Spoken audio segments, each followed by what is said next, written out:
thikũ ya kerĩ harĩ icera rĩa thikũ ithano rĩa kĩwĩra mwena wa gĩcũa-inĩ rĩa mũnini wa mũtongoria wa bũrũri William Ruto rĩmwerekeirie nginyagia kaunti-inĩ cia Kwale na Mombasa. Ũmũthĩ agĩthingĩrĩrio gũtetera thabarĩ ciakoretwo agĩtabania kũndũ gũtiganĩte bũrũri-inĩ thutha wa gũkĩrĩrwo kĩrũ akoretwo akĩihũthĩra kwĩmathĩra ngumo ya kiũteti. Sijui Ruto ameenda Pwani, sijui ameenda kuwinda sijui nini, kuwinda kura. Mimi nimekuja hapa kazini. Mimi nimechaguliwa kama naibu wa rais. Kazi ya naibu ya rais ndio hii mimi nafanya. Sasa hawa watu wanaingiza siasa kwa mambo ya kazi. Siasa bado. Ruto ũrĩa kumagaretio nĩ kĩhĩri kĩa atongoria kuma gĩcũa-inĩ ndanaga gũkĩrĩra mũtongoria wa ODM Raila Odinga. Akiuga we no ũkoretwo akĩhũrwo ũteti kuona ndarĩ wĩra ahetwo nĩ Akenya wa gũtũma akorwo agĩthiũrũrũka bũrũri-inĩ.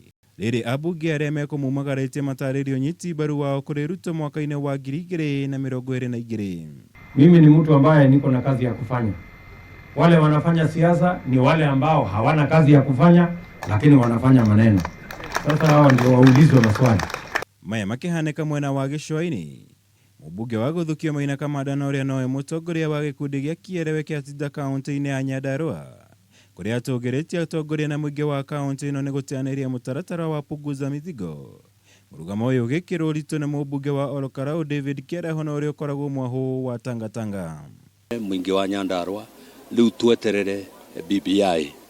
Tutiũĩ nĩkĩ ĩkuĩte, nĩ tũrĩhithũrĩrio nayo yoka tũmĩthome, twamĩthoma tuone kĩrĩa ĩkuĩte na nĩtũgwĩciria atĩ ndĩngĩkorwo ĩkuĩte kĩndũ gĩtagũteithia mũingĩ wa Kenya. Nĩnjũĩ andũ nĩmatarĩirio what was entailed in that bill, na andũ mararora na marona maũndũ mamwe me bill-inĩ ĩyo matiretĩkania namo. Kwoguo we as leaders, actually I congratulate the Nyandarua people because we should respect their opinion. Mirugamo ya area yũkĩte thikũ nini thutha wa kamĩtĩ ya mwanya ya bunge ya kaunti ĩno kũrĩkĩrĩria kũngania mawoni ma mũingĩ megiĩ mũtaratara ũyũ wa Punguza Mzigo. Ngĩribotera Kameme TV, njĩtagwo Mwaura wa Gunyam.